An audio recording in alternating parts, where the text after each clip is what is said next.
اس آیت سے پہلی آیت میں خدا تعالیٰ مومنوں کے بارے میں یہ بھی فرمایا ایمان کی حالت کے بارے میں، عقیدے کے بارے میں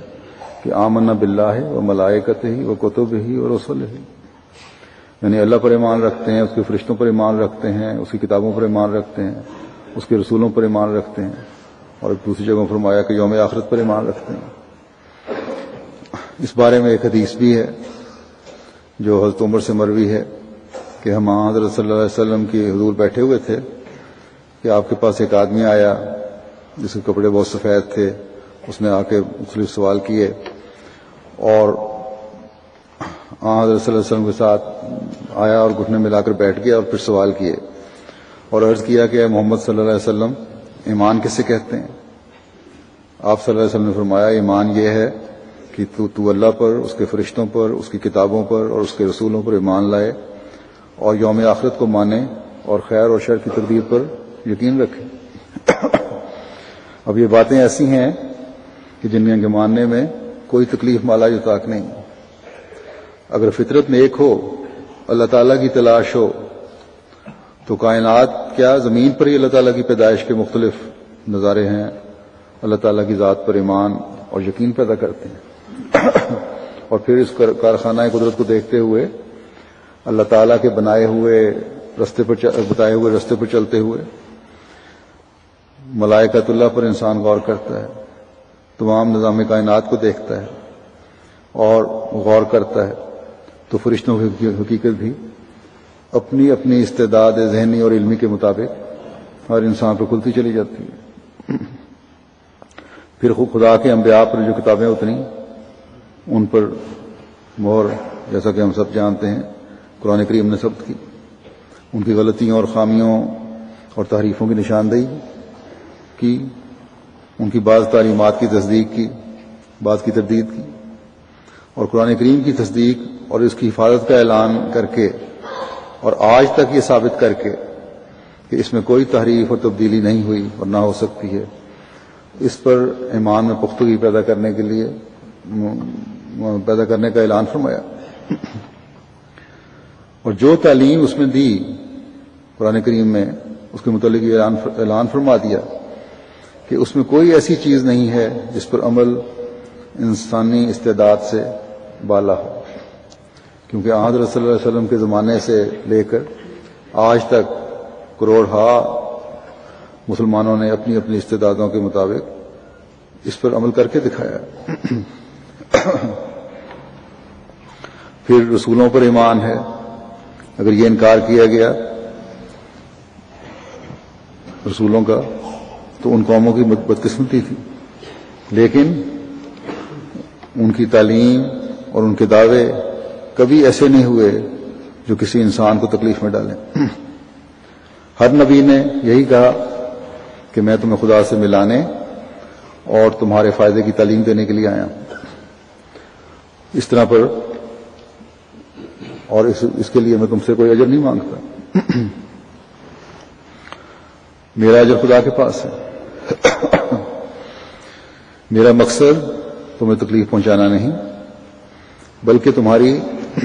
بھلائی ہے، اور اس لیے کہ تم یوم آخرت پر یقین کرو اور جزا سزا کی تقدیر پر ایمان لاتے ہوئے خدا تعالی کی جناب سے نیک اعمال کر کے جزا حاصل کرو، اس کی رضا کی جنتوں میں جاؤ، اور نیک جزا میں بھی اللہ تعالیٰ کی رحمت کی وسعت کس حد تک ہے کہ فرمایا کہ کسی بھی گناہ کا بدلہ اسی قدر ہے جتنا گناہ ہے، اور نیکی کا بدلہ 10 گنا بلکہ اس سے بھی زیادہ اللہ تعالیٰ فرماتا چلا جاتا ہے۔ بس خدا تعالی جو تعلیم بھی اپنے انبیاء کے ذریعے سے دنیا کے سامنے پیش کرتا ہے ان کی استعدادوں کے مطابق ہے۔ اگر پہلی قوموں کی ذہنی صلاحیتیں کم تھیں تو ان کے سامنے ان کی تعلیم بھی اس کے مطابق رکھی۔ اسی حوالے سے جو میں نے بتایا ایمان کا جہاں ذکر ہوا، اسی مجلس میں اس فرشتے نے جبرائیل آئے تھے، ارکان اسلام کا بھی ذکر کیا کہ پوچھا کہ کیا ہے اسلام کیا ہے. حضرت صلی اللہ علیہ وسلم نے فرمایا کہ کلمہ طیبہ لا الہ الا اللہ محمد رسول اللہ. پھر نماز کے بارے میں پوچھا، اب نے فرمایا کہ نماز ہے، پھر روزہ ہے، پھر زکوٰۃ ہے، پھر حج ہے. تو یہ نماز جو عبادت ہے، روزہ جو عبادت ہے، اس کے لیے بھی کسی کو مکلف نہیں کیا، بلکہ اگر کوئی بیمار ہے تو اس کو بیٹھ کر یا لیٹ کر بھی نماز پڑھنے کی اجازت ہے. اگر سفر میں ہے تو جمع کرنے کی اور قصر کرنے کی اجازت ہے. اور روزہ ہے اس طرح ہی، سفر میں نہ رکھنے کے لیے اجازت ہے، نہ رکھو جب فرض روزے بھی ہیں. بیماری میں نہ رکھنے کی اجازت ہے. زکوٰۃ ہے وہ صرف اسی پر فرض ہے جو صاحب نصاب ہے. حج ہے تو اسی پر فرض ہے جو راستے کی وسائل بھی رکھتا ہو اور امن بھی ہو، صحت بھی ہو. تو ساری چیزیں اللہ تعالیٰ نے جو فرمائیں وہ انسان کی طاقت کے اندر رہتے ہوئے اس کو حکم ہے اس کے لیے.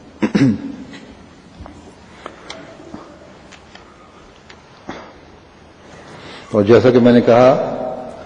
ہر طبقے نے ان باتوں پر عمل بھی کر کے دکھایا. ان کے قدر نظر ان کے جو مسلمان عمل نہیں کرتے، کروڑ ہا مسلمان ایسے گزرے ہیں اور ہیں جو اس پر عمل کرتے ہیں، عمل کر کے دکھا رہے ہیں. تیسری بات جو حضرت مسیح موعود علیہ الصلوۃ والسلام نے یہ بیان فرمائی اس حوالے سے، اللہ تعالیٰ نے فرمایا ہے کہ حضرت صلی اللہ علیہ وسلم کا عمل اور نمونہ تمہارے لیے اسوہ حسنہ ہے. جیسا کہ اللہ تعالیٰ فرماتا ہے لقد کان لکم فی رسول اللہ اسوۃ حسنہ، یقیناً تمہارے لیے اللہ تعالیٰ کے رسول میں اسوہ حسنہ ہے. تو فرمایا ہمیں حکم ہے کہ تمام احکام میں، اخلاق میں، عبادات میں حضرت صلی اللہ علیہ وسلم کی پیروی کریں. بس اگر ہماری فطرت کو وہ قوتیں نہ دی جاتی جو حضرت صلی اللہ علیہ وسلم کے تمام کمالات کو ذلی طور پر حاصل کر سکتی تو یہ حکم ہمیں ہرگز نہ ہوتا کہ اس بزرگ نبی کی پیروی کرو، کیونکہ خدا تعالی فوق الطاقت کوئی تکلیف نہیں دیتا، جیسا کہ وہ خود فرماتا ہے لا یکلف اللہ نفسا الا وسعها. بس یہاں یہ فرمایا کہ تم اس نبی کی پیروی کرو جس کی وضاحت حضرت مسیح موعود علیہ الصلوۃ والسلام نے اس لفظ سے کی کہ ذلی طور پر، یعنی وہ معیار تو تم حاصل نہیں کر سکتے، لیکن اپنی اپنی استعدادوں کے مطابق ان پر عمل کرنے اور ان کو اختیار کرنے کی ضرورت ہے. اس کے لیے کوشش کرو. اور یہ ہر مومن پر فرض ہے، کیونکہ یہ صلاحیت ایک مومن نے اللہ تعالیٰ نے رکھی ہے کہ ان نیکیوں کو بجا لائے جو حضرت صلی اللہ علیہ وسلم نے جن کا اس وقت قائم فرمایا. صرف یہ کہنا کہ کیونکہ وہ معیار میں حاصل نہیں کر سکتا اس لیے کوشش کی